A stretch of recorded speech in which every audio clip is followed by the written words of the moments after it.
la prédication ou l'enseignement que nous avons commencé la fois passée, le dimanche passé.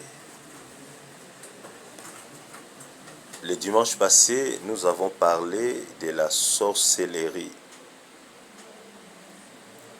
Nous avons parlé de la sorcellerie. Nous avons dit que la sorcellerie, c'est le fait de faire des choses en dehors du Saint-Esprit.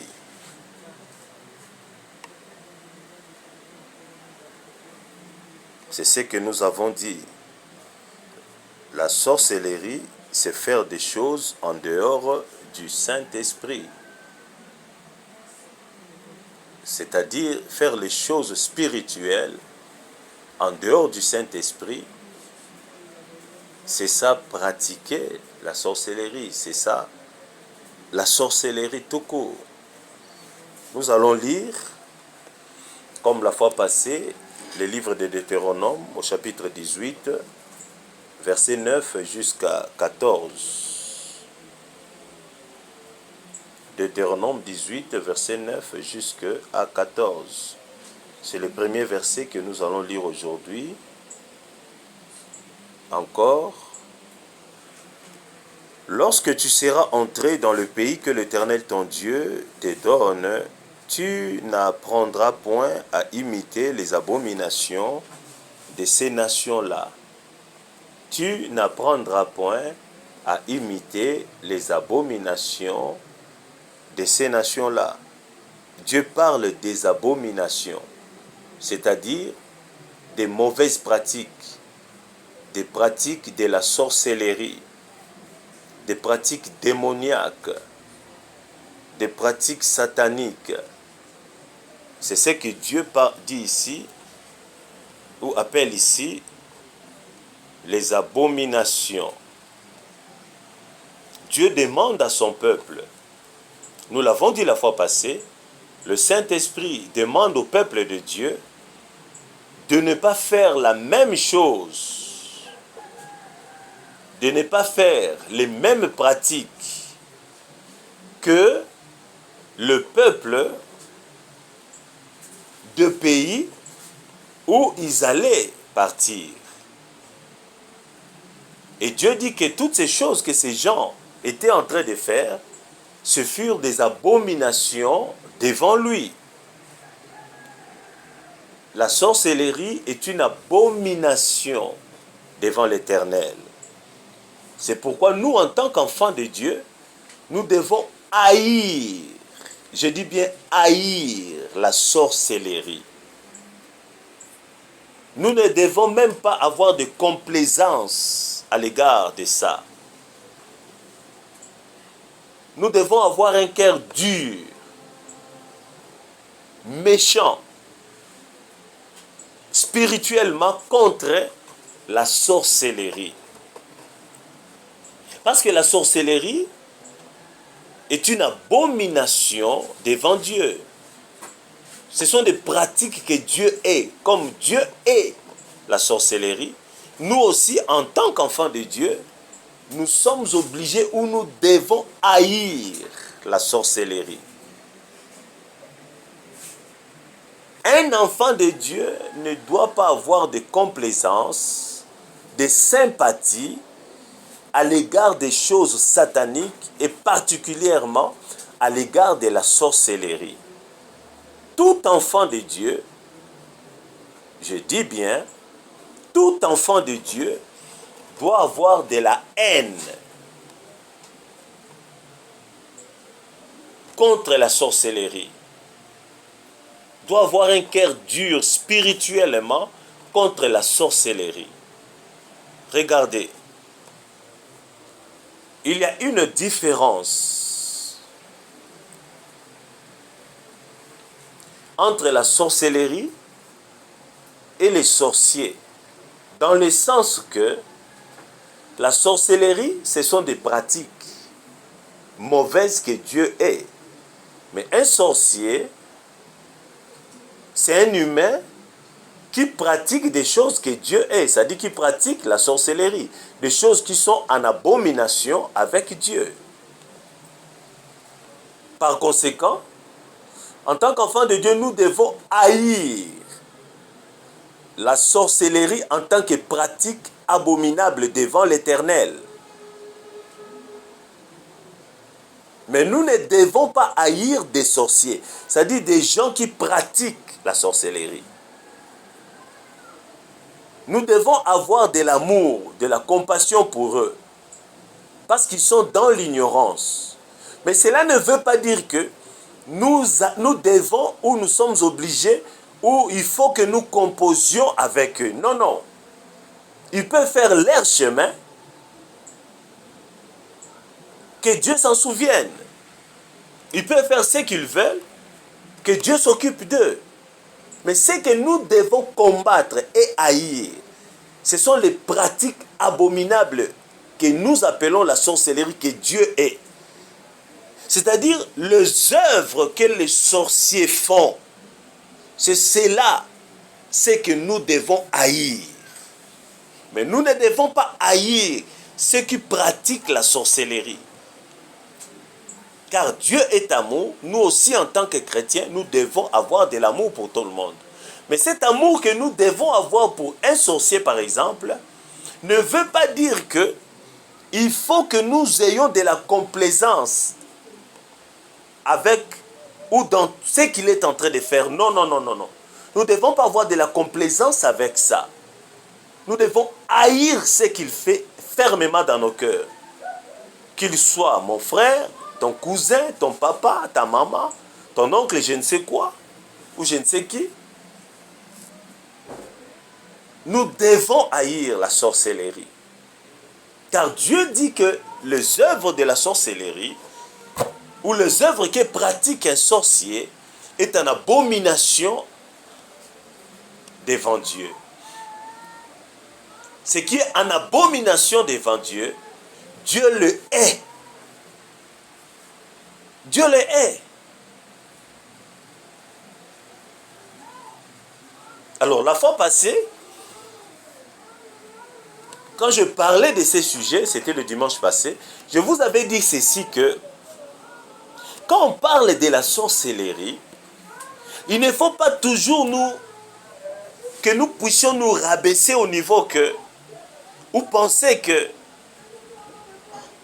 ceux qui pratiquent la sorcellerie ne sont que de petites personnes, des gens qui n'ont rien, qui ne peuvent rien faire. Non, non, non, non, non. Ces œuvres abominables devant Dieu, n'importe qui peut le pratiquer. N'importe qui peut être dans ces choses-là. Un médecin peut être dans ces choses-là. Un président peut être dans ces choses-là. Un avocat peut être dans ces choses-là. Ce n'est pas seulement que non, les féticheurs, les héboristes, qui sont qualifiés pour être sorciers ou faire des pratiques de la sorcellerie. Non, non, non, non. Non. Un élève, un bon élève dans la classe peut être dans des pratiques abominables devant Dieu. Un bon étudiant dans l'université qui brille, qui est très intelligent, peut avoir des pratiques sataniques, des pratiques mauvaises en lui. D'où ce que je vous ai dit la fois passée, il ne faut pas juger selon les apparences, mais il faut avoir le discernement, il faut avoir les yeux pénétrants, il faut voir ce que les hommes ne voient pas. Voilà un enfant de Dieu. Il faut percer le mystère que tout le monde ne peut pas percer. Comme c'est écrit dans les livres de Nombres.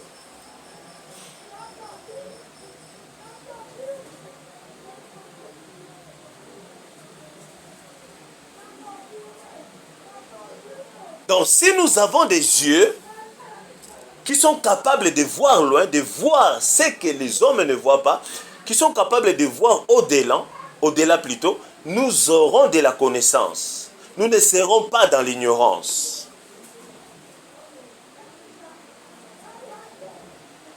Et si nous avons des yeux qui voient loin, nous n'allons pas juger les gens selon les apparences. Nous allons juger les gens selon les états de leurs esprits, selon ce qui se trouve en eux, dans leur cœur. Nous allons connaître les gens. La sorcellerie, c'est une mauvaise pratique. Dieu est ça. Comme Dieu est la sorcellerie. Parce que ce sont des abominations devant lui. Nous aussi, en tant qu'enfants de Dieu, en tant que ceux qui servent Dieu, nous devons haïr ces choses. Nous devons aimer les gens. Mais nous ne devons pas les faire confiance. Nous ne sommes pas obligés de les faire confiance. Qu'ils soient avocats, qu'ils soient médecins, qu'ils soient soldats, qu'ils soient président de la République, qu'ils soient ministres, qu'ils soient mon papa, mon frère, mon cousin. Non, non. Non. Car à l'intérieur de l'homme, il y a des choses. Des choses que nul ne peut maîtriser si l'Éternel n'agit. Il y a des choses.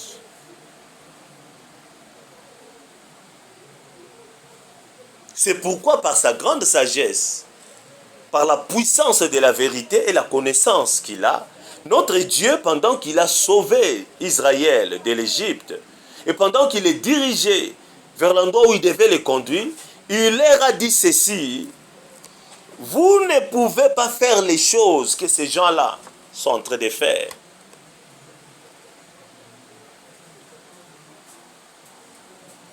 Lorsque vous mettrez vos pieds dans le pays où l'Éternel vous a donné ou va vous donner,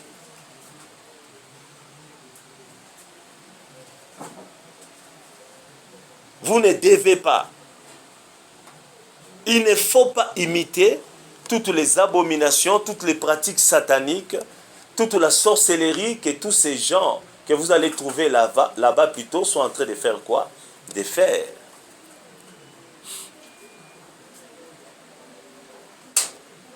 Et Dieu continue plus loin pour dire que non, qu'on ne trouve chez toi personne qui fasse passer son fils ou sa fille par le feu. Voici les pratiques qui se trouvaient dans ce pays où les enfants d'Israël allaient. Toi qui aimes tout le temps copier tes amis, toi qui aimes tout le temps faire ce que tes amis font, toi qui aimes tout le temps copier les mauvaises habitudes familiales, sans savoir qu'il y a des esprits de sorcellerie derrière tout ça.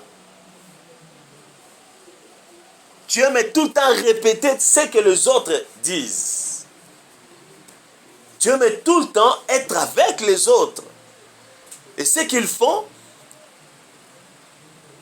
tu te donnes toi-même l'obligation de faire ce qu'ils font. Tu ne veux pas être différent. Tu ne veux pas être différent des autres. Tu ne veux pas être comme Dieu veut que tu sois. Toi, tu veux être comme les autres sont. Voilà les erreurs que nous commettons. Nous faisons confiance à n'importe qui. Parce qu'il est tel, parce qu'il est tel, parce que c'est mon ami. Qui t'a dit que c'est ton ami? Qui t'a dit ça? C'est toi qui le déclares. La Bible parle de Jésus-Christ comme l'ami fidèle.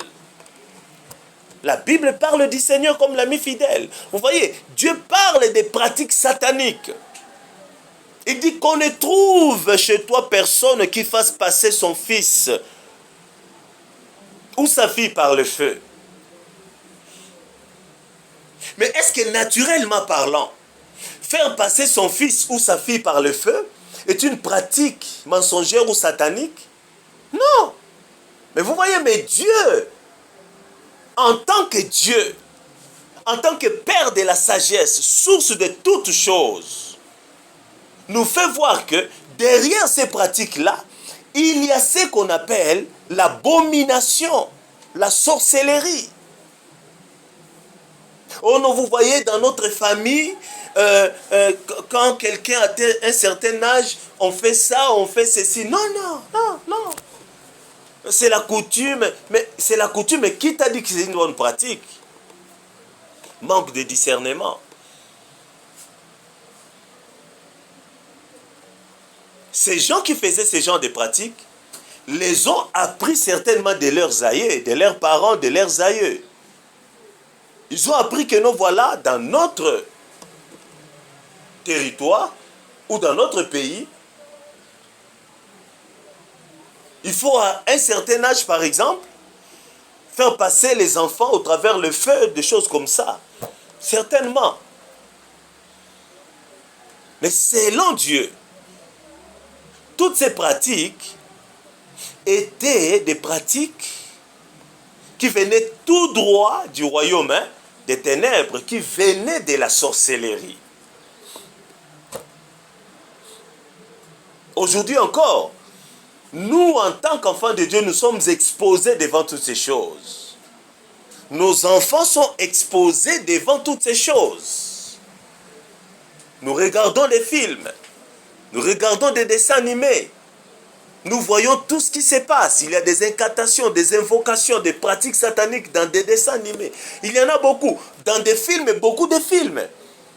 Quand je regarde certains films, je vois comment ils sont en train d'exalter l'ennemi, d'exalter le pouvoir de la sorcellerie, mais nous sommes là devant toutes ces choses en train de voir, sans savoir que ces choses nous affectent indirectement, parce que ce sont des messages subliminaux. Vous voyez, ça passe dans nos têtes sans même que nous pouvons nous en rendre compte. Ça travaille nos cœurs, nos esprits, sans même que nous puissions nous en apercevoir. Ce sont des messages puissants mais silencieux, qui ne s'affirment pas comme ça, mais qui nous changent indirectement, sans que nous puissions les savoir. Ça peut changer nos comportements, ça peut nous pousser à faire ce que nous n'avons pas l'habitude de faire. Ça peut nous pousser à parler, à penser d'une certaine manière, des manières qui ne sont pas conformes à la parole de Dieu. Ça peut placer dans nos cœurs de mauvaises pensées. Ça peut nous pousser à aimer des choses qui sont mauvaises devant Dieu. Mais nous sommes là, nous regardons ça. Donc la même chose qui s'est passée avec Israël quand il est sorti de l'Égypte, c'est la même chose qui se passe en ces moments. Nous sommes dans un monde où la sorcellerie est visible. Dans nos bureaux, dans nos quartiers, dans nos avenues, dans nos familles, dans les hôpitaux. Mais nous ne nous rendons pas compte de ça. Nous ne voulons pas écouter Dieu. Nous ne voulons pas faire des choses selon Dieu. Nous ne voulons pas suivre le Saint-Esprit. Nous suivons nos pasteurs. Nous suivons nos frères, nos sœurs de l'Église. Nous pensons qu'ils ont quelque chose pour nous. Oui, ils peuvent nous aider. Un pasteur peut t'aider. Un frère peut t'aider. Une sœur de l'Église peut t'aider. Mais toi-même, qu'est-ce que tu as? La Bible dit à celui qui a, on donnera. À celui qui n'a pas, on ôtera même le peu qu'il a. Il faut chercher à avoir la connaissance. Il faut chercher à aller loin avec Dieu. Apprendre beaucoup du Saint-Esprit. Apprendre des hommes ne sert à rien. Ce n'est pas parce que celui-là prêche, il a une grande église que je dois suivre. Non, moi ça ne m'intéresse pas. Ça ne t'intéresse pas. Ce qui t'intéresse toi, c'est être lié au Saint-Esprit. C'est chercher à connaître ce que Dieu veut de toi. Si c'est qu'il dit, c'est-à-dire que l'homme de Dieu, ou bien le pasteur qui est élevé, dit quelque chose qui t'a fermé, gloire à Dieu. Mais si ça ne t'édifie pas, mais pourquoi tu dois les soutenir? Non. Non. Ce n'est qu'un homme comme toi. Il était peut-être souffrant comme tu es en train de souffrir aujourd'hui, et aujourd'hui il est élevé. Toi aussi ton tour viendra. Toi aussi ton tour viendra. Manque de discernement. Nous refusons nous-mêmes volontairement de connaître et de comprendre exactement ce que Dieu veut de nous. Ce que Dieu veut que nous soyons, que nous devenions. Nous refusons. Parce que nous laissons nos sentiments, nos émotions et nos pensées ainsi que nos désirs nous conduire. Mais un enfant de Dieu ne peut pas vivre dans des sentiments, dans des émotions. Non. Un enfant de Dieu, s'il m'écoute, tel que toi tu es en train de m'écouter ce matin, Il doit chercher à comprendre. Qu'est-ce que Dieu veut de moi? Il ne peut suivre que ce que je suis en train de dire et de faire s'il remarque que je suis un exemple. Mais s'il remarque que je ne suis pas un exemple, ça ne sert à rien de me suivre. Même aujourd'hui, il y a des abominations tout autour de nous. Je ne te dis pas que non, il faut nier les pasteurs, les frères dans le Seigneur. Non, non, non. La première des choses, toi, tu devras avoir une relation privilégiée avec Dieu, une intimité avec Dieu. C'est ce qui importe.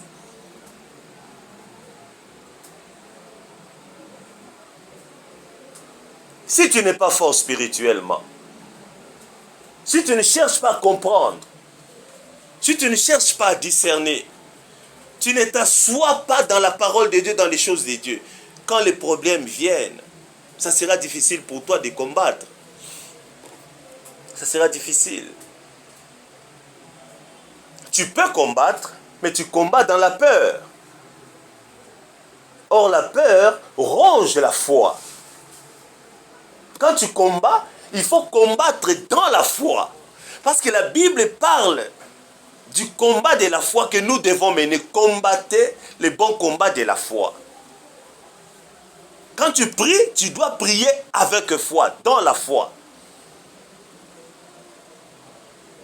Tu dois être rempli du Saint-Esprit et remplir tes prières du Saint-Esprit.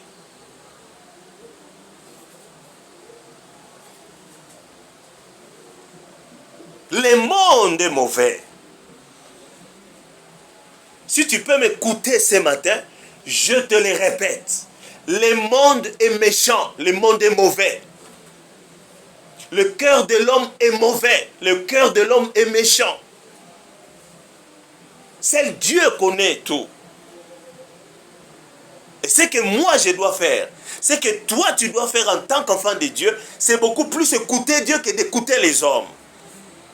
C'est de beaucoup plus écouter le Saint-Esprit que d'écouter les pasteurs, que d'écouter... Non, non, non, non, non. Les enfants de Dieu, je ne te dis pas que non, n'écoute pas les pasteurs. Non, non. Tu dois apprendre à aimer le Saint-Esprit, à laisser le Saint-Esprit te guider. C'est très important. La personne qui a parlé ici, qui a donné l'ordre aux enfants d'Israël, ce n'est pas un homme. C'est Dieu, le Saint-Esprit qui a dit aux enfants d'Israël, Deutéronome 18, 9, lorsque tu seras entré dans le pays que l'Éternel ton Dieu te donne, tu n'apprendras point à imiter les abominations de ces nations-là. C'est Dieu qui parle. C'est Dieu qui parle. Il a parlé au travers de qui? Au travers de Moïse. Au travers de son serviteur.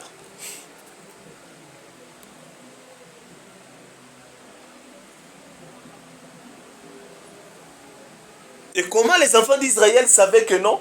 Ils parlent au travers du serviteur de Dieu. Mais la Bible parle de Moïse comme un homme fidèle dans la maison de Dieu, un homme humble. Je vous ai dit la fois passée ici que non. Quand tu constates que non, un pasteur n'est pas humble, il faut t'en méfier. Un frère dans le Seigneur n'est pas humble, il faut t'en méfier, il faut vraiment t'en méfier. Quelqu'un qui veut tout le temps discuter, qui pense avoir de la connaissance et tout ça, il faut être prudent. Soyez humble, en tant qu'enfant de Dieu, soyez humble. C'est ça le Seigneur Jésus-Christ.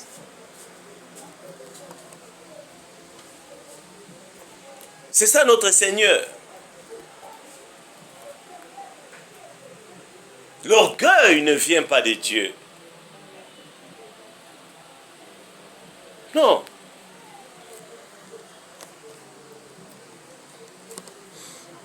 Ceux d'Israël avaient devant eux Moïse, qui avait l'onction, qui était soutenu par Dieu, qui était inspiré de Dieu. Mais est-ce qu'aujourd'hui, il y a des gens comme Moïse? Aujourd'hui, il y en a beaucoup. Dieu seul sait. Dieu seul sait.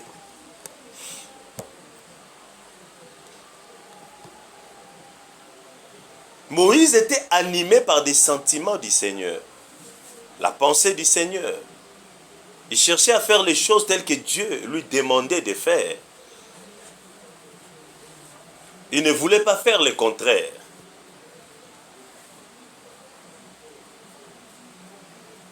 Il était attaché à Dieu. Et il transmettait exactement ce que Dieu lui donnait. Mais est-ce qu'il y en a aujourd'hui? Dieu seul sait. Il y a de ceux qui prophétisent par intérêt. C'est la manipulation. Écoutez, je vais revenir au livre des Deutéronomes. Mais en attendant, partons un peu dans les livres des rois. 1 roi 13, de versets 1 à 33. Là, la Bible nous parle d'un prophète, d'un jeune prophète qui a eu la confiance de Dieu et à qui Dieu a donné un message pour qu'il aille transmettre quelque part.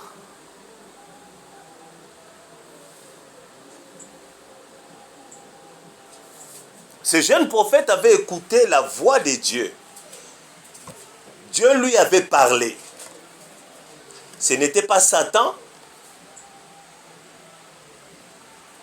mais Dieu, dans sa grande bonté, dans sa souveraineté, lui a parlé.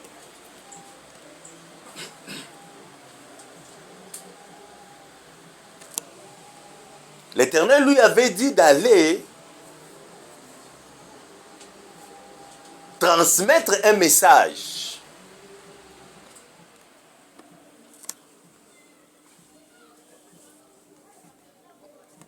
La Bible dit ceci, dans 1 roi 13, à partir de verset 1, « Voici un homme de Dieu arriva de Juda à Bethel. » Il était à Juda et il allait à Bethel. À cette époque-là, Israël était divisé en deux. Je vous épargne tous les détails. Donc il y avait Israël de l'autre côté, il y avait Juda. Et Juda, dans le trône de Juda, il y avait les descendants de qui? De Salomon, de David. Et de l'autre côté, c'est Jéroboam qui fut roi, ou qui est devenu roi.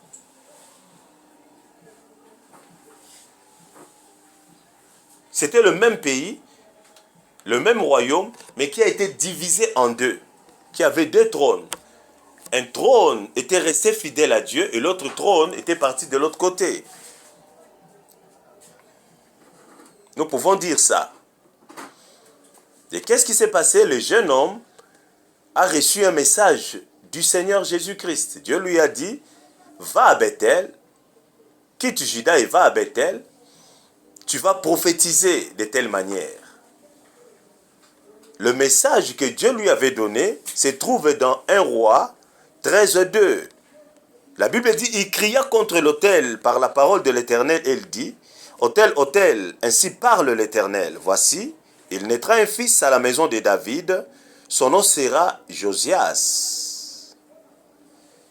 Il mollera sur toi le prêtre de haut lieu, qui brûle sur toi de parfum, et l'on brûlera sur toi des ossements d'hommes.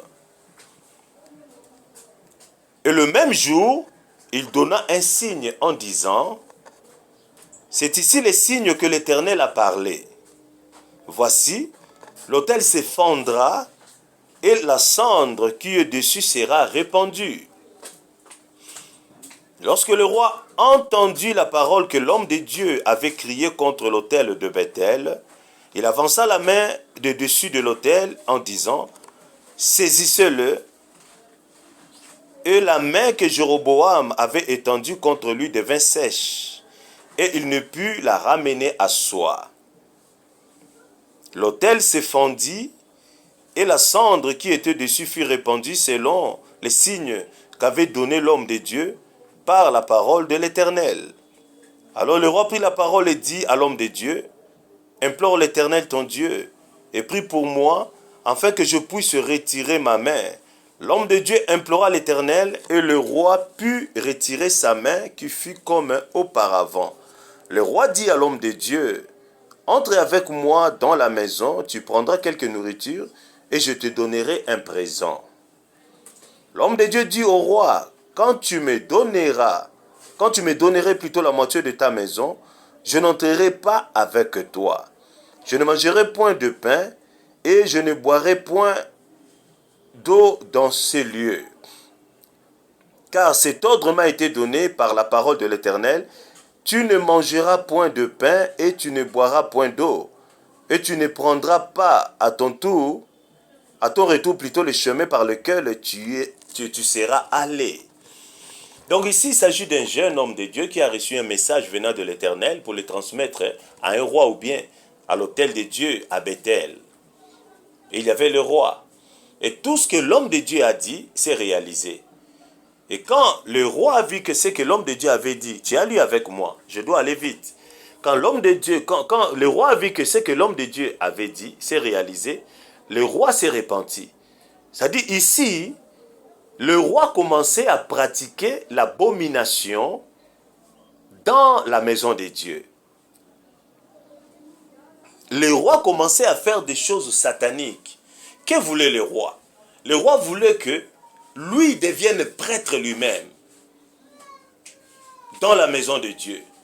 Qu'il commence à donner des ordres. Que les gens commencent à les servir. Il voulait amener ses propres dieux dans la maison de l'Éternel. Il avait l'intention de faire du mal. Donc il pratiquait déjà l'abomination, la sorcellerie. Et qu'est-ce qui s'est passé? L'homme de Dieu est intervenu selon que le Seigneur lui avait ordonné. Il a parlé contre le roi, contre l'autel. Et le roi était furieux. Le roi a voulu se comporter autrement pour prouver à l'homme de Dieu que non, c'est lui qui décide dans ces lieux. Ce n'est pas qui que ce soit. Il est roi. Il peut décider même dans les temples de Dieu. Et quand il a étendu sa main, la Bible dit que non, sa main a séché. Sa main avait séché. Sa main ne fonctionnait plus et ne pouvait plus retourner. Donc c'était comme ça, arrêté quelque part.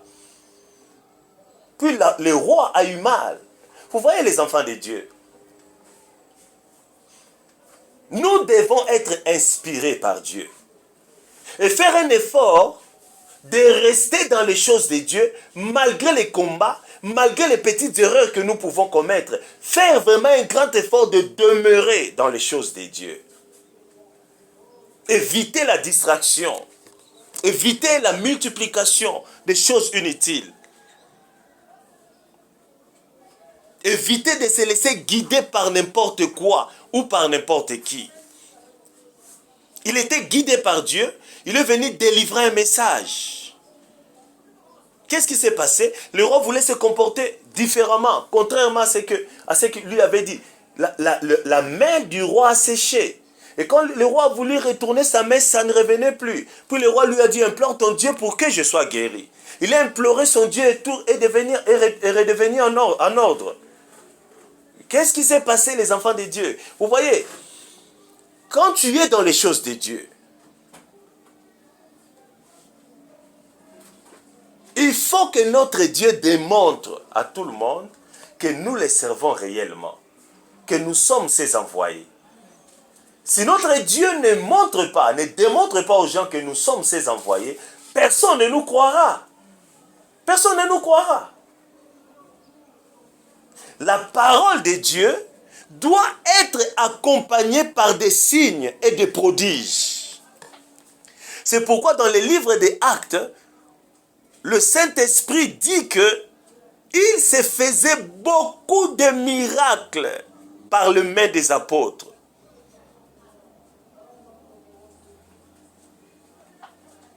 Ici, dans les livres des rois, le passage que nous venons de lire, le roi voulut affirmer son autorité, malgré que Dieu avait parlé. Il a voulu faire voir à tout le monde que non, lui, il est au-dessus même de ce que Dieu dit. Dieu l'a prouvé le contraire. Si Dieu prouve à tes ennemis le contraire de ce qu'ils pensent de toi, de ce qu'ils pensent de Dieu, Dieu se glorifiera. Mais si nos ennemis ont à tout moment de l'avantage, ou, je m'excuse, de l'avantage sur nous, c'est nous qui perdons. C'est nous qui perdons. Et Dieu ne se glorifiera pas. Ne vous en faites pas. Nous devons faire un effort. Nous devons prier, chercher Dieu, être vigilants. Pour que l'ennemi ne triomphe pas de nous. Mais que nous, au contraire, nous triomphons de lui.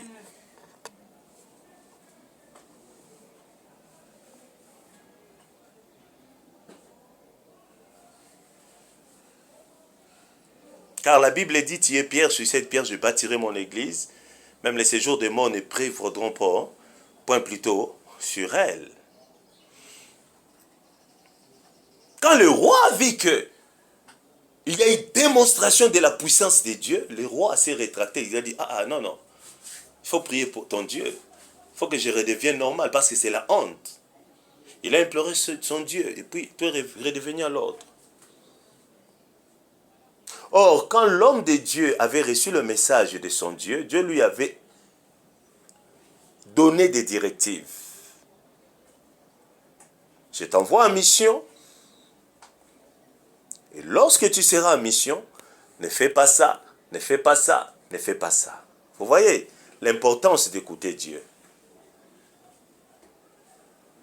Dans le chemin que nous sommes entrés de marcher avec le Seigneur, il y a des instructions que Dieu nous donne.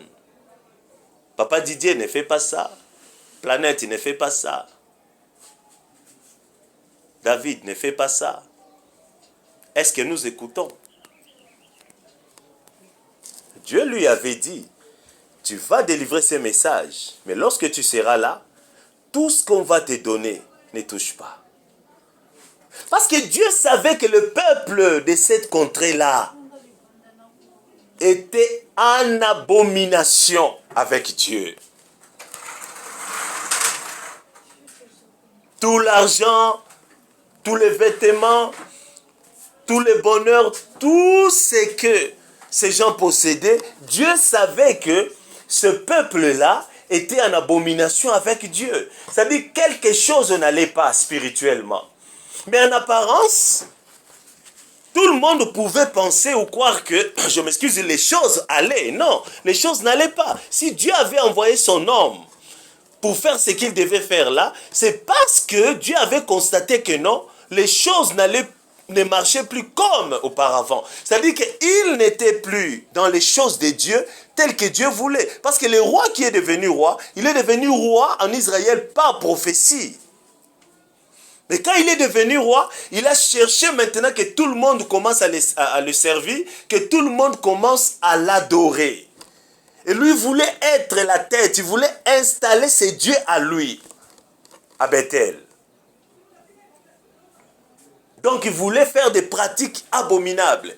C'est que nous appelons la sorcellerie dans les pays où Dieu l'avait placé comme roi. Et Dieu est intervenu. Quand il est venu parler, qu'est-ce qui s'est passé?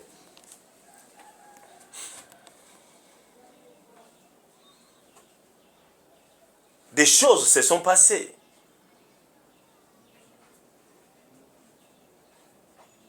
Et quand les choses se sont passées, c'est-à-dire il y a eu quelque chose de puissant,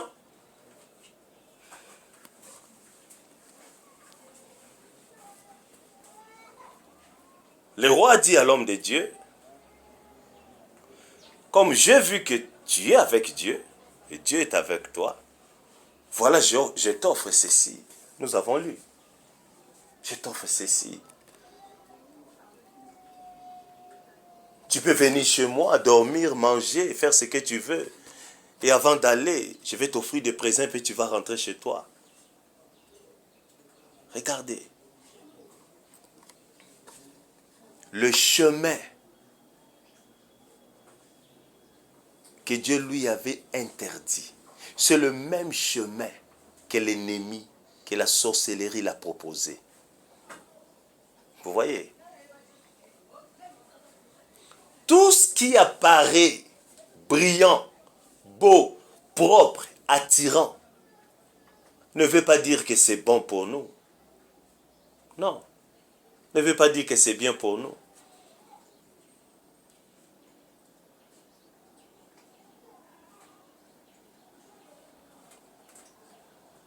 Tout ce qui donne l'apparence de la lumière, de la gloire, de la force, de la puissance, tout ce qui est attirant, tout ce qui est beau, en apparence devant nous, ne veut pas toujours dire que, voilà,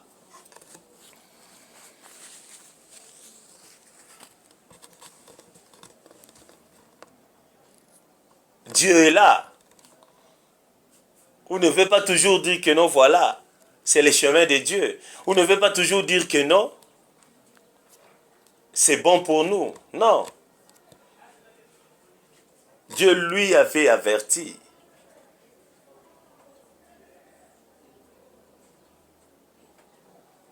Voilà.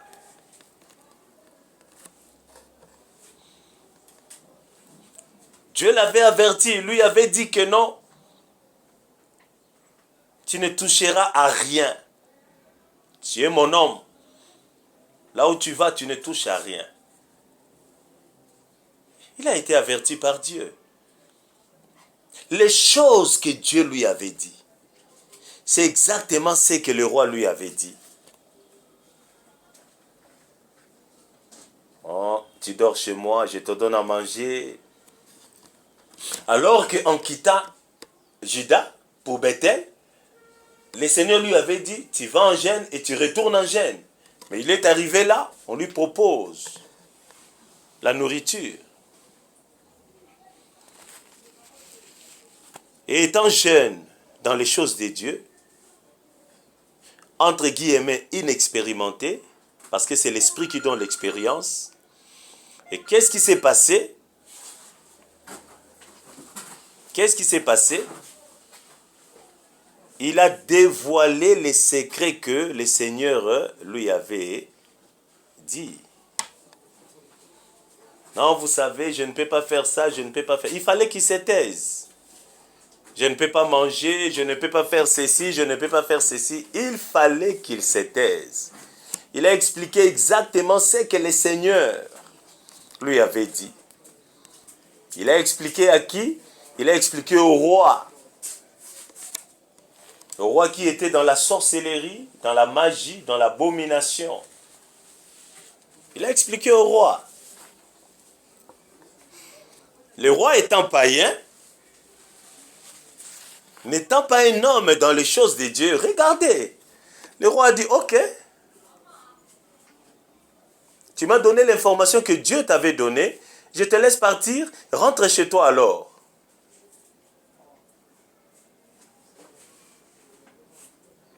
Et le monsieur a pris le chemin pour partir. Puis soudain,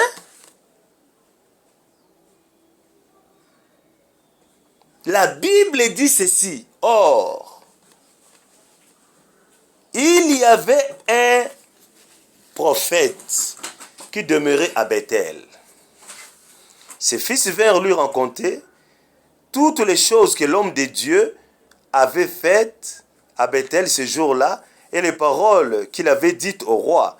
Lorsqu'ils en eurent fait les récits à leur père, il leur dit par quel chemin s'en allait-il? S'en était-il plutôt allé? S'en est-il allé? Ses fils avaient vu par le chemin, ses fils avaient vu par quel chemin s'en était allé l'homme de Dieu qui était venu de Juda. Regardez. Est-ce que je me fais comprendre? Amen. Je me répète un tout petit peu et rapidement. Il reçoit un message de Dieu, l'homme de Dieu. Le Saint-Esprit l'appelle l'homme de Dieu. Et il était jeune. Jeune, Je peux expliquer cela spirituellement par inexpérience, manque d'expérience. Mais Dieu lui a fait confiance. Dieu lui a confié un message puissant. Il est arrivé à Bethel de Juda. Il a délivré le message devant le roi. Qu'est-ce qui s'est passé? Le roi a voulu se comporter autrement pour s'affirmer, pour affirmer son autorité. La main du roi a été séchée. Puis le roi lui a dit, implore ton Dieu pour que tout redevienne en ordre. Il a prié Dieu. La main du roi est redevenue normale. Normale. Et par la suite, le roi lui dit, je veux que tu viennes chez moi.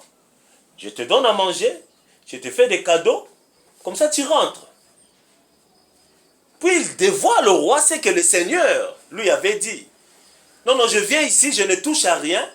Je viens seulement faire le travail que Dieu m'a donné de faire, et puis je pars. Donc le roi avait pris connaissance, et tout le monde avait pris connaissance des secrets, de l'alliance qu'il est lié à son Dieu. Vous voyez l'importance de la discrétion. Ce qui est étonnant pour nous les enfants de Dieu, pour des choses inutiles, qui n'édifient pas, nous sommes discrets. Mais pour des choses qui sont importantes pour nous, et particulièrement ce que Dieu nous montre, nous disons à tout le monde. Tu es dans le jeûne et la prière. Le Seigneur te révèle quelque chose d'important pour ta vie. Et tu vas le publier à tout le monde. Et après quelques temps, quand tu constates que non, rien ne s'est fait par rapport à ce que le Seigneur t'a montré, tu dis, mais voilà, qu'est-ce qui s'est passé? Alors que tu n'as pas été discret. Tu ne sais pas que nous sommes entourés à tout moment des gens méchants, des gens mauvais. Il y a des gens qui sont là, agents de Satan, agents de l'ennemi. Des gens que l'ennemi plutôt utilise pour recueillir des informations et pour aller dans le royaume des ténèbres et travailler contre nous.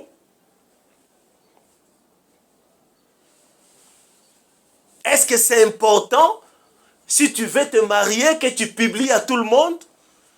Est-ce que c'est important, si tu as par exemple 10 000 $ dans ton compte, il faut que tu le dises à tout le monde? Non. Un bon enfant de Dieu, un enfant de Dieu doit être discret, non pas hypocrite, mais je parle de la discrétion.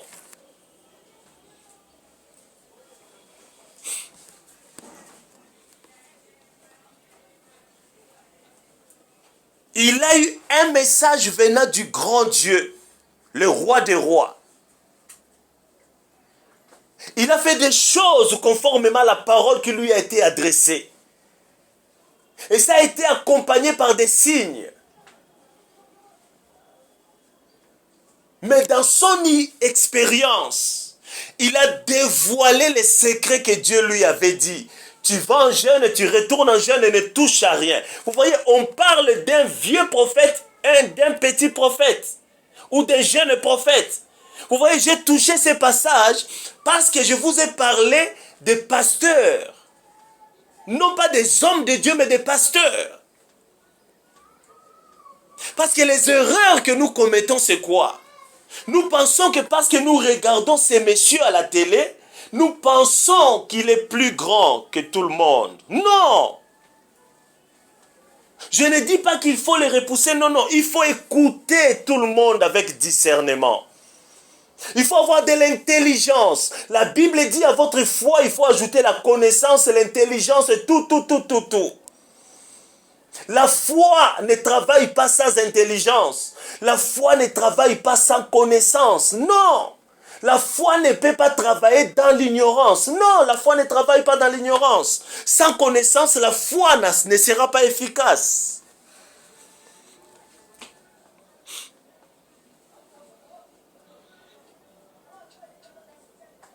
Ah, voilà. Il est pasteur. Il est frère dans le Seigneur. Il chante dans l'église. Quand il chante, voilà comment les gens bougent. Moi, ça ne m'intéresse pas. Ce qui m'intéresse, c'est la parole de Dieu. C'est le Seigneur. Les gens ne m'intéressent pas. J'aime les gens parce que Jésus les aime. Mais dans la nature, fondamentalement, l'homme est mauvais. L'homme est méchant. C'est pourquoi vous me voyez toujours un peu seul.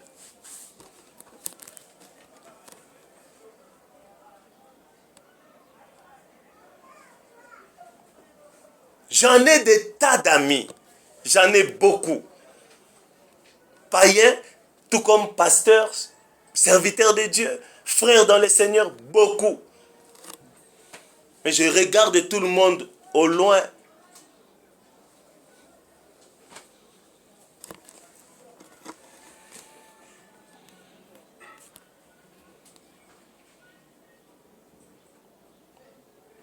Le vieux prophète, voyant les succès du petit prophète ou du jeune prophète, comme dans ces pays-là, il y avait des pratiques mensongères, abominables devant les seigneurs. Il y avait la sorcellerie qui travaillait. Parce que je vous ai dit, si Dieu a envoyé ces jeunes prophètes à parler à Bethel, c'est parce que certainement il y avait des pratiques abominables. Or, l'abomination, comme nous l'avons appris, selon Deutéronome 18, 9, c'est la sorcellerie.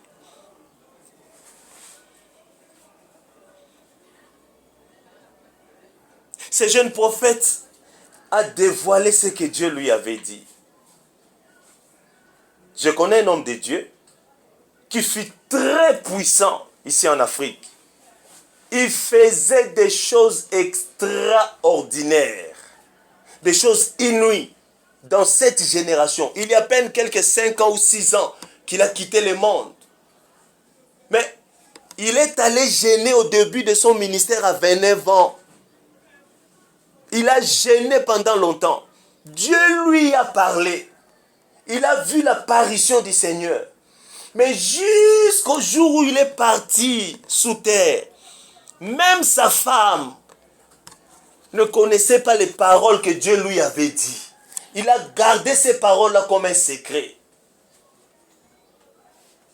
Si tu veux protéger ta vie, garde ta vie comme un secret dans ton cœur.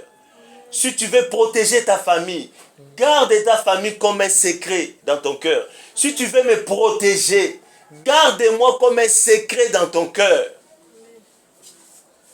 Ne me livre pas aux gens, ne me publie pas.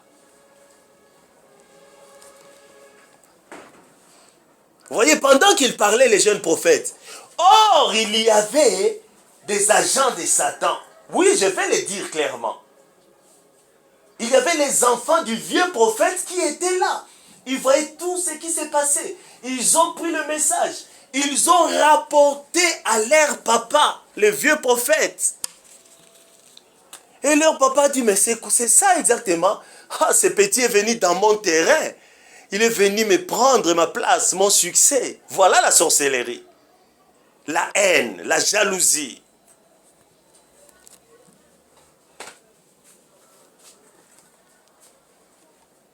Vous voyez? Puis il a dit à ses enfants, mais le monsieur est parti par quel chemin? Les enfants lui ont dit, papa, il a pris ce chemin-là. Ah, il faut que je le suive. Il est allé voir ces jeunes prophètes. Le vieux prophète est allé voir ces jeunes prophètes. Vous voyez, les intérêts spirituels. Il a dit aux jeunes prophètes, petit, petit, moi j'ai de l'expérience. Demandez ici à Bethel. Tout le monde me connaît. C'est ce qui vous intéresse. Moi, que tu sois connu ou que tu ne sois pas connu, je ne m'intéresse pas à ça.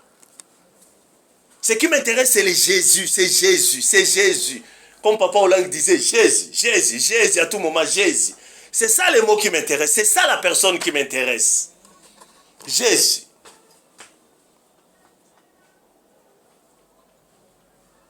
Moi, je suis connu ici à Bethel. Tu sais, moi, j'ai de l'expérience, c'est moi. J'ai de l'expérience. Regarde. Viens chez moi. On va parler de tout ce qui s'est passé. Je sais comment t'orienter. Comme ça, je peux te donner mon lit, tu peux dormir. Je peux te donner à manger. Et puis après 3 jours, 4 jours, on prend le temps de faire connaissance et puis tu vas partir. Voilà. Quand je vous dis que vous faites confiance, nous faisons confiance à n'importe qui. Ah non, mais pourquoi il dit ça? Non, non, ce n'est pas normal de faire confiance à n'importe qui sous le soleil. Même quand il te dit que non, voilà, Dieu m'a révélé, moi j'en ai vu combien? J'ai vu des choses. En pleine prière, il y avait des gens qui venaient, on priait, on chassait les démons, on brisait les forces des ténèbres, on détruisait la sorcellerie. Puis à la fin, il y a des gens qui venaient, non, voilà, je viens de faire 120 jours à Mangengenge, si c'est où, voilà, Dieu m'a parlé, Dieu m'a fait ceci. Je ne m'intéressais même pas à ça. J'ai vu des gens venir, vous savez. Après plusieurs jours de prière, les gens venir, non, vous savez, j'ai un problème et tout ça. J'ai dit aux gens, non, non, non, non. Quand vous voyez des gens comme ça, il faut l'éloigner, il faut qu'il aille loin.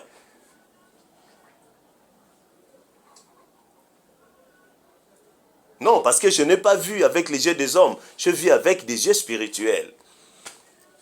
Mais le petit prophète, quand il a vu le vieux venir auprès de lui, donner ses expériences, vanter tout ce qu'il a fait, il a dit, ah, mais c'est lui-ci, c'est un prophète ici à Bethel, je dois faire confiance. Non, mais est-ce que Dieu est plus petit que celui qui prêche à la télé? Non, Dieu est plus grand que tout le monde. Dieu me dit, je vais aux États-Unis, je fais quelque chose, il me dit, ne rencontre pas Donald Trump.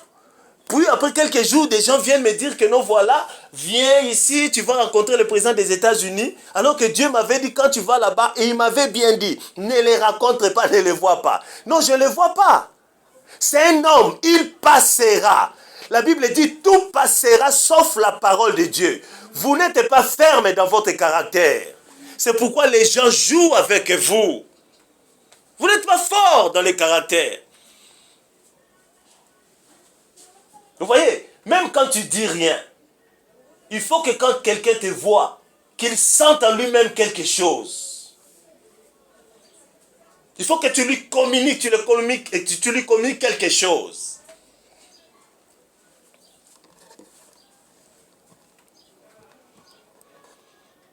J'ai de l'expérience. Petit vient passer nuit. Le petit est venu, oh, il est l'homme de Dieu. Oh, en tout cas, il faut que je vienne dormir. Il est allé dormir chez l'homme de Dieu. Puis il a commencé à converser avec lui. Le petit prophète a dévoilé tous les secrets. Donc vous voyez, Dieu m'a dit, quand je vais venir ici à Bethel, je ne pouvais pas manger, je ne pouvais pas faire ceci, je ne veux pas faire ceci. L'homme de Dieu a dit, ah, c'est vrai ça. Donc petit, toi, à ton âge là, tu dois prendre les succès devant moi. Non, non, non, ça ne peut pas marcher. Donc Dieu te communique, moi je suis là, Dieu ne me communique. Il faut que les gens voient que moi, Dieu me parle aussi. Toi, Dieu peut te parler, moi je suis ici à Bethel, Dieu te parle. Toi, tu viens parler ici de la part de Dieu. Puis, le faux prophète, le vieux prophète, qui était faux, il a fait quoi? Il a inventé une histoire. Il a inventé une histoire.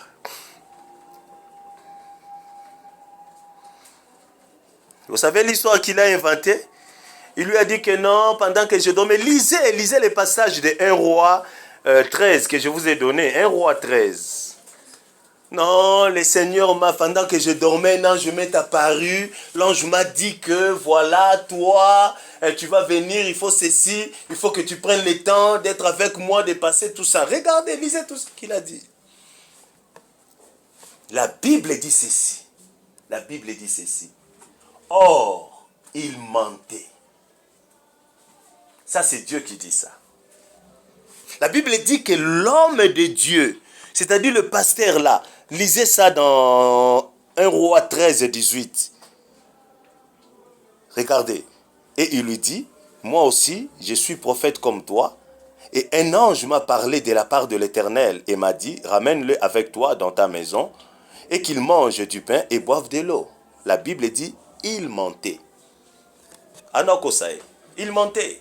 Vous voyez? De bon cœur, humblement, respectueusement.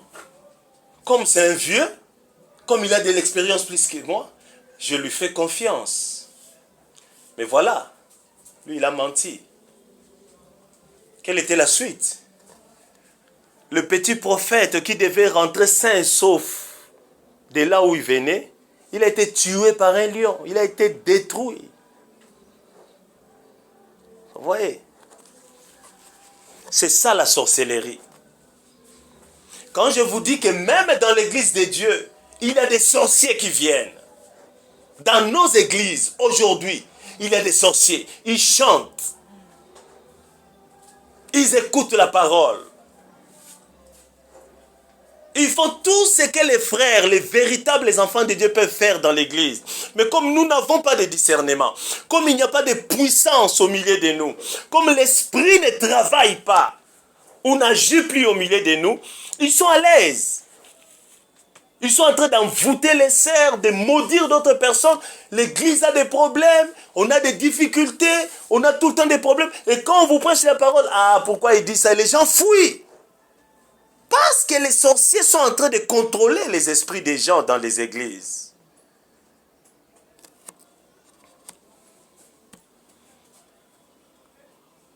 Les enfants de Dieu. Quand Dieu parle de l'abomination, il sait lui-même pourquoi. Quand il parle de la sorcellerie, il sait lui-même. Quand il dit qu'il hait la sorcellerie, il sait lui-même pourquoi.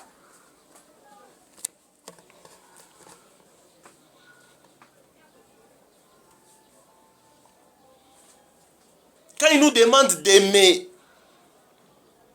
mais de ne point se confier à l'humain ou à l'homme, il sait lui-même pourquoi.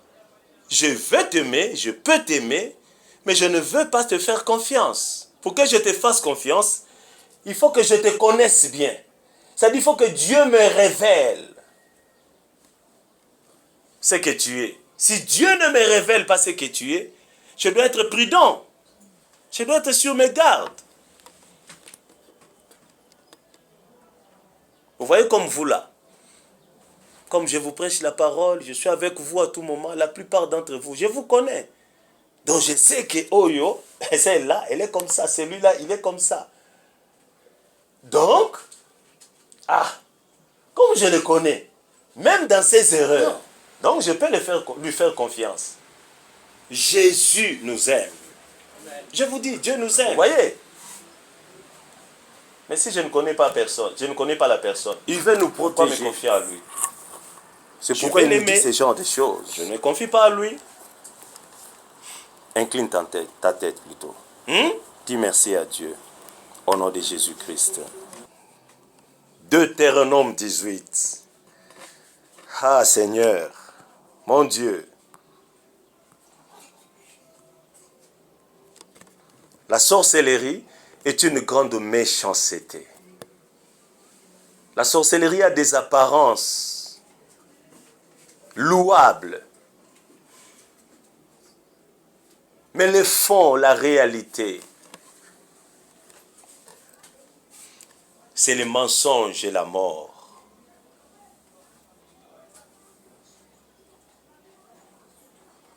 Regarde-moi.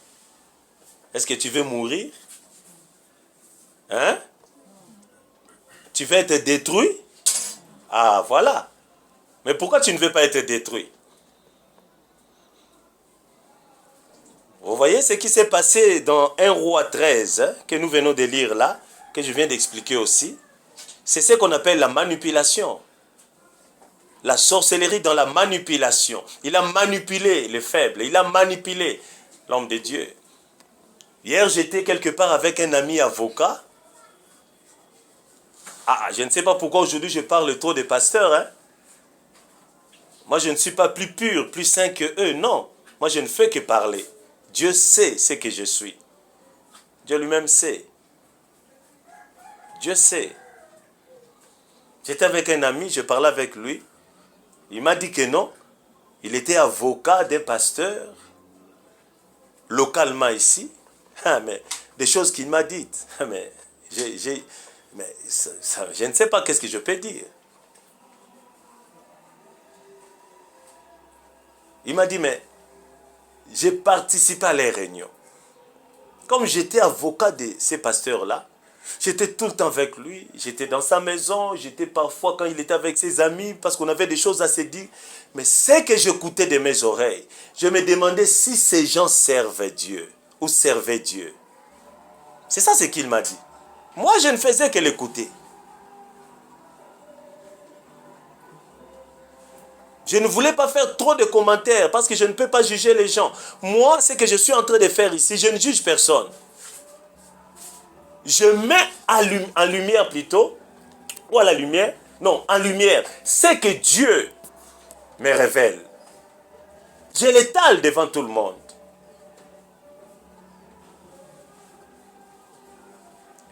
Si quelqu'un trouve que je juge quelqu'un, Dieu lui-même sait. Si quelqu'un trouve que je ne juge pas quelqu'un, Dieu lui-même sait. Mais moi, je mets en lumière ce que je suis en train de voir dans la lumière de Dieu.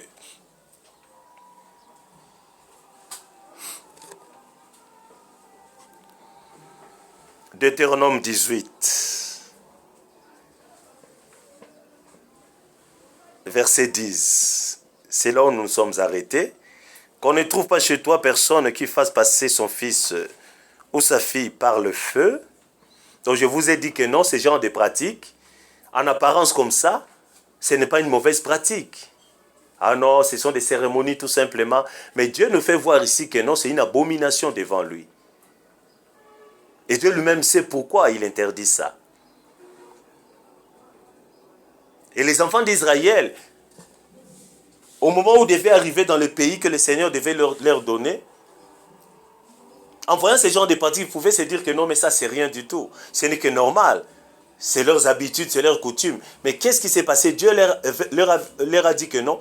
Voilà, ces gens-là font ceci. Et tout ce qu'ils sont en train de faire là, ce sont des abominations devant moi. Qu'on ne trouve personne chez toi qui exerce le métier de devin. Moi, je me pose la question. Est-ce qu'aujourd'hui, il y a vraiment la prophétie? Je ne sais pas, mais je ne pense pas. Mais je ne veux pas trop parler, je ne veux pas juger. Moi, je pense que les moments dans lesquels nous sommes en train de vivre plutôt, c'est ce qui s'est passé à un moment donné comme ça, avant que Samuel ne devienne juge en Israël. La Bible dit que les révélations divines, les prophéties étaient devenues rares à cette époque-là. C'est un moment de crise, ce que nous sommes en train de vivre aujourd'hui. Comment un pasteur peut donner des messages en public avec des moments précis? Et après plusieurs temps, plusieurs moments, les moments arrivent, rien ne s'est fait comme lui l'avait dit. Et les gens trouvent ça normal. Non, moi, avec les dieux, le Saint-Esprit que j'ai dans mon cœur, je ne peux pas trouver ça normal. Je ne peux pas trouver normal.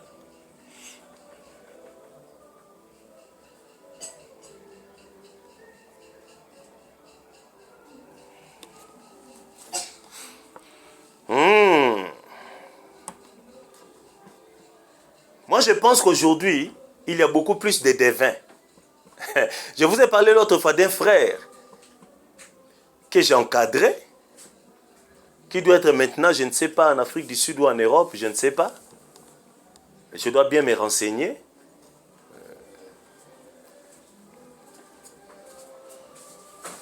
On faisait des prières la nuit, on travaillait pour le Seigneur, tout ça. Il a fait que non.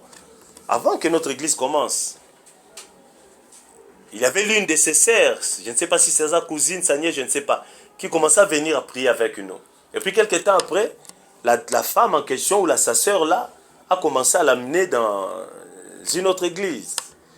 Puis quand il est allé là-bas, il a commencé à prêcher le matin, on lui donnait le matin, on appelle ça quoi, le matin là, prière matinale. On lui disait, ah frère, lève-toi, tu vas prêcher. Il s'est levé, il prêchait. Tout ça, on faisait pour l'attirer, pour qu'il reste là. Ce n'est pas mauvais. C'est une bonne stratégie. Puis un jour comme ça, Il a fini de prêcher et le prophète de l'église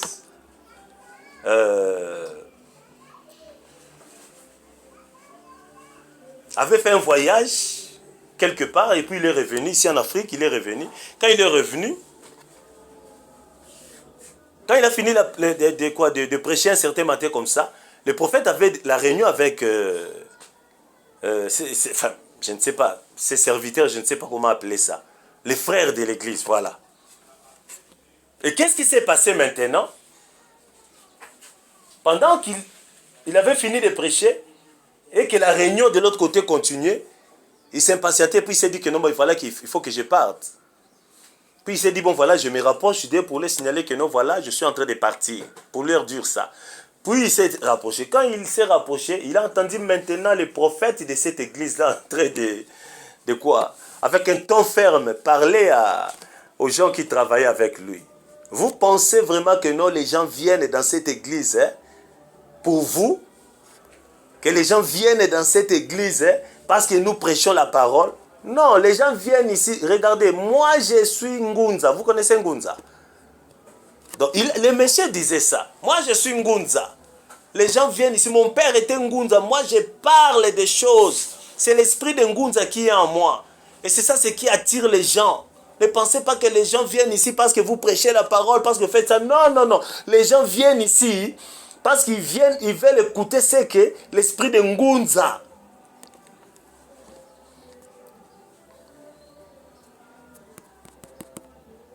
Veut leur dire, vous qui suivez les prophéties, ah, cette femme-là, oui, il y a des vrais prophètes, même aujourd'hui, il y en a. Il faut tout simplement avoir le discernement. Il y en a. Il y en a. Mais dans l'ensemble, il y a des choses. Je dis ces choses parce que je parle de la sorcellerie. La divination est une abomination devant Dieu. C'est la sorcellerie. Moi, j'ai travaillé avec des gens, j'ai prié avec des gens qui prophétisaient, qui parlaient, mais qui en réalité n'avaient pas l'esprit de Dieu en eux. Un jour, on était en retraite quelque part avec des amis, on priait, et puis la nuit, le monsieur qui nous avait amenés à la prière, il était là, endormi la nuit, après avoir prophétisé. Il s'est endormi. Comme Dieu est vraiment bon. Il faisait très froid. C'était à la saison sèche. Au milieu de la nuit, le Seigneur m'a réveillé. Je regarde la personne endormie. Je m'étonne. Dieu me fait voir clairement que non. Voilà. La personne que vous suivez, c'est un sorcier. Donc, à ce moment-là, il était en train de voler. Ça, ce n'était pas ronflé. Ça, c'était vraiment le moteur d'un véhicule. Je ne sais pas si c'est une moto, des choses comme ça. Et puis, il avait son dos au sol, les jambes comme ça. Je ne sais pas comment, comme un macaque ou comme un singe qui a été grillé, et les mains comme ça. Puis, tout ça. Non, non, le matin, j'ai dit aux gens qui étaient là, mais non, moi je rentre. Moi je rentre. Sans même leur dire que non, voilà, il y a ça. J'ai dit, non, non, je rentre. Oh, pourquoi tu veux? Je rentre.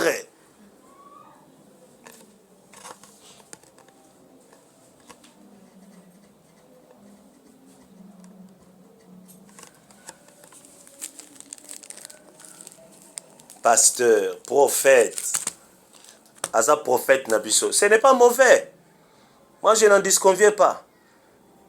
Mais est-ce que tu connais ce que tu es en train de faire? Est-ce que tu connais l'homme vers qui tu te rends? La personne à qui tu te confies?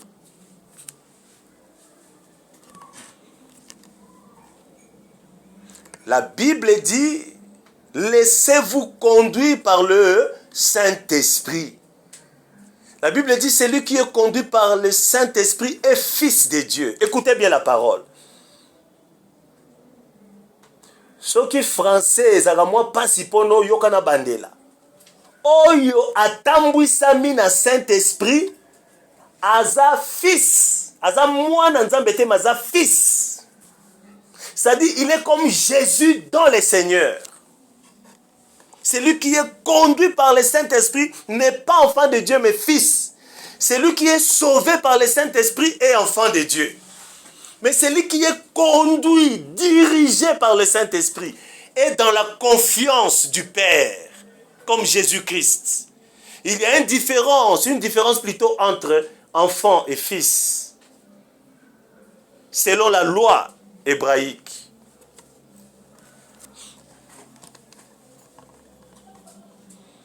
Même aujourd'hui, mais je ne peux pas vous en dire plus. Je ne peux pas vous en dire plus. Je sais plutôt ce que je dis. La personne qui est conduite par le Saint-Esprit est enfant de Dieu. Non, est fils de Dieu. Quand je crois dans le Seigneur, le Saint-Esprit vient dans mon cœur, il régénère mon esprit, je suis enfant de Dieu.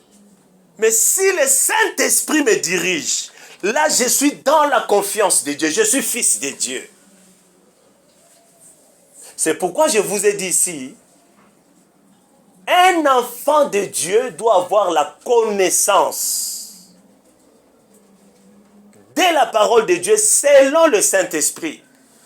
Non pas selon ce qu'on est en train de lui dire. Non, non.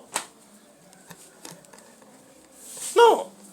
Le meilleur enseignant, c'est le Saint-Esprit.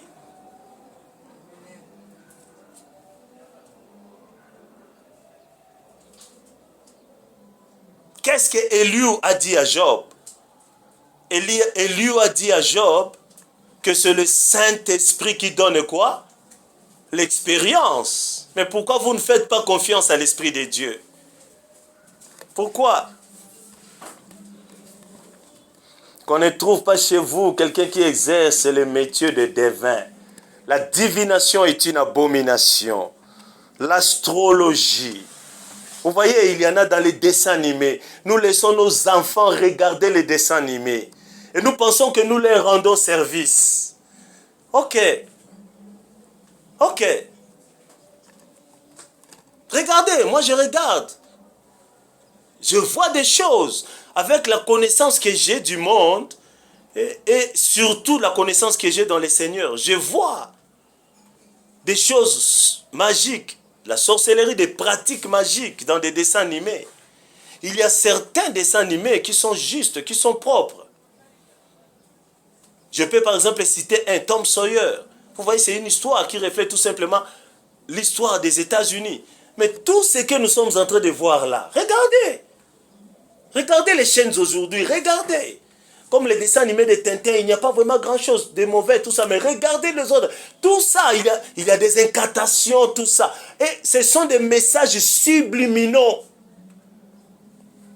C'est pourquoi aujourd'hui, on a des enfants têtus qui ne veulent rien écouter.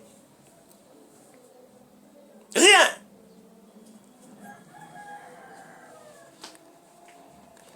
Parce que le monde est pourri à cause de la sorcellerie.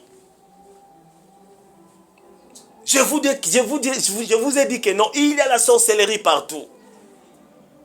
La maman qui vend le pain, la maman qui vend les arachides, le papa qui pousse, je ne sais pas, les pousse-pousseurs, le médecin, l'avocat. Il y a la sorcellerie partout. Le monde est mauvais, le monde est méchant. Oh, vous pouvez voir la sorcellerie partout. Papa, il y a la sorcellerie partout. Il y en a partout. On ne doit pas haïr les sorciers, mais on doit haïr la sorcellerie. Parce que ce sont des pratiques abominables. Je t'aime, tu es sorcier, mais je ne m'engage pas dans tes bêtises. Je me mets à l'écart de tout ce que tu fais. Quand je comprends que tu es dans ces choses. Naturellement parlant, je ne te détruis même pas. Je ne peux pas le faire, car ce n'est pas ce que Dieu me demande. Mais je dois continuer à prier pour me protéger. Car seul Dieu est capable de me délivrer. Seul.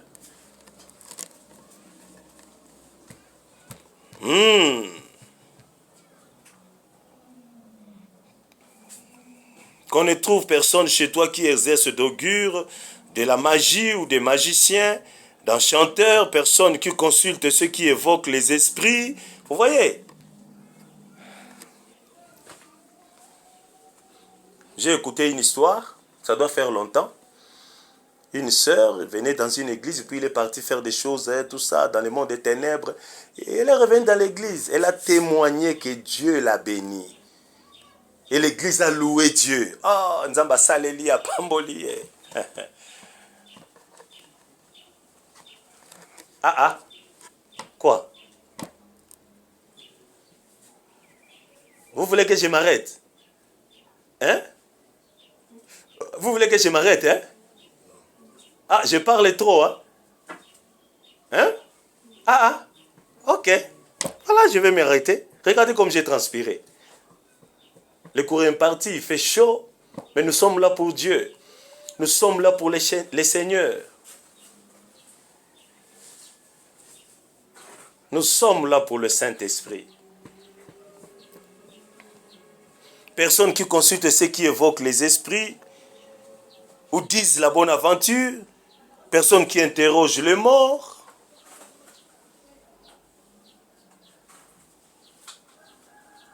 Car quiconque fait ces choses, Dieu répète encore, est en abomination à l'Éternel. Et c'est à cause de ces abominations que l'Éternel, ton Dieu, va chasser ces nations devant toi. Vous voyez? Je vais me limiter ici. Le monde sera puni, le monde sera détruit à cause de la sorcellerie, à cause des pratiques de la sorcellerie. Les enfants de Dieu un jour gagneront ce monde parce que Dieu aura détruit les œuvres de Satan. Dieu aura éliminé la sorcellerie parce que Dieu est la sorcellerie.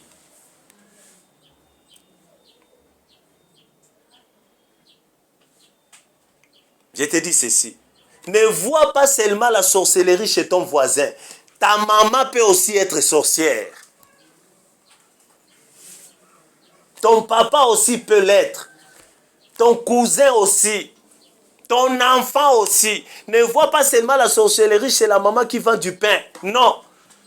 Ton professeur de l'école peut être sorcier. Ne vois pas la sorcellerie seulement dans l'église. Non. Ton patron peut être sorcier. Le monde est miné. C'est pourquoi Dieu dit, je vous envoie comme des brebis parmi des loups. Qui sont des loups? Ce sont toutes ces personnes qui sont en abomination avec Dieu, qui sont dans la magie, dans la sorcellerie. Nous sommes comme des brebis.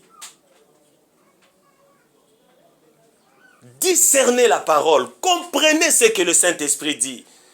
Jésus, c'est un grand enseignant, c'est l'enseignant éternel. Il est la parole de Dieu, la connaissance éternelle du monde et de Dieu Tout-Puissant. Nul n'est plus grand et sage que le Seigneur Jésus-Christ. Pourquoi vous ne faites pas confiance en Dieu? Parce que vous avez faim? Parce que vous manquez 10 dollars?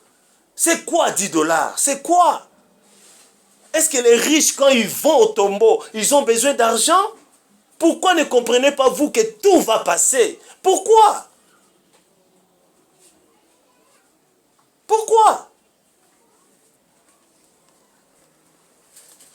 Moi, j'ai étudié. J'ai étudié. Quand je parle, tu peux comprendre que je suis intelligent. Je connais beaucoup de gens. Mais je me mets à l'écart de beaucoup de choses. Je vis comme si je n'ai personne dans ce monde. Parce que je sais que je ne suis qu'un passager. Pourquoi nous ne voulons pas comprendre la parole de Dieu? Pourquoi? Pourquoi Dieu nous aime, mais nous ne voulons pas l'aimer? Pourquoi? Moi, je me pose tant de questions. Pourquoi nous ne pouvons pas faire des grands sacrifices? On te réveille à minuit pour prier. Tu es en train de tourner comme si tu as bu un tonneau d'eau. Tu deviens lourd. Comme si tu as mangé toute la nourriture de SK. Pourquoi?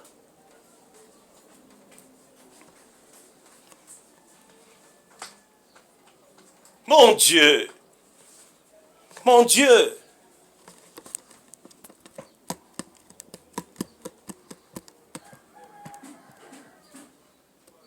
Moi, même si j'ai 100 dollars, tu ne connaîtras pas que j'ai 100 dollars. Même si j'ai 2000 dollars, tu ne sauras jamais que j'ai 2000 dollars. Je n'ai pas besoin de te montrer que j'ai ça. Tu n'en as pas besoin, moi aussi je n'en ai pas besoin. C'est pour moi. C'est pour personne.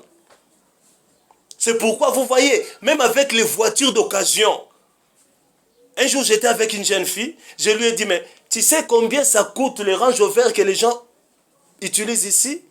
C'est 700 dollars à Taïwan. Je peux en acheter. Vous voyez, c'est 700 dollars. Regarde ce que l'homme est. Il se glorifie dans des choses qui passent, alors qu'il a un esprit éternel. Alors qu'il ne vivra pas pour l'éternité.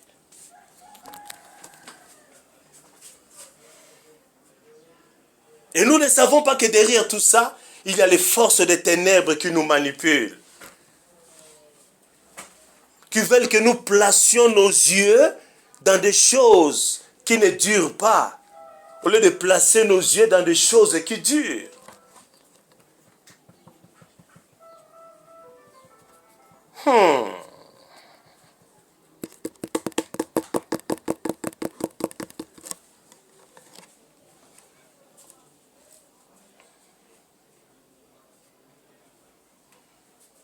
Il faut que je parle encore? Non, je dois stopper parce que le Saint-Esprit me dit de stopper. Je dois stopper.